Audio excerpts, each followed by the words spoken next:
Ice کے نشے کی روک تھام اور اس کی لت میں مبتلا افراد کی بحالی کے لیے پہلا سرکاری بحالی مرکز فعال ہو گیا۔ اب تک 35 نشے کے عادی افراد کی رجسٹریشن کے بعد علاج شروع ہو گیا۔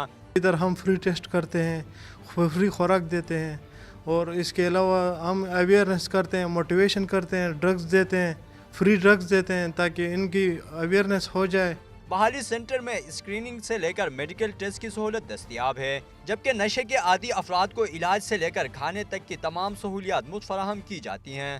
ہم ان کے فیملی کے ساتھ ملیں گے، ہم باقاعدہ ان کا فیملی کا کونسلنگ کریں گے، اور دوسری بات یہ کہ ہم ان کو مختلف ٹریڈز میں ان کو ٹریننگز دیں گے کہ اگر وہ یہاں سے جب فارغ ہو کے تاکہ وہ کسی بزنس کے ساتھ منسلک ہو۔ میں نے نشہ چھوڑ دیا، اب دیکھ تمہارے سامنے ماشاءاللہ کوئی تکلیف نہیں ہے، کوئی رکاوٹ نہیں۔ ڈاکٹر صاحب بہت اچھے لوگ نے، اچھے تعاون کر رہے ہیں ہمارے پاس۔ ہم نے پہلا ادارہ دیکھا جو ہمارا بھرپور ہمارے ساتھ تعاون کر رہا ہے، ہمیں ہر طریقے میں مدد کر رہے ہیں۔ محکمہ سماجی بہبود کے زیر انتظام بحالی سینٹر میں علاج کرنے والے افراد کو کارآمد شہری بنانے کے لیے ان کو فنی تربیت بھی دی جائے گی تاکہ وہ نشے کی لت سے دور رہ کر باعزت روزی بھی کما سکے۔ کیمرہ مین حزب اللہ کے ساتھ سراج الدین، ڈون نیوز، پشاور۔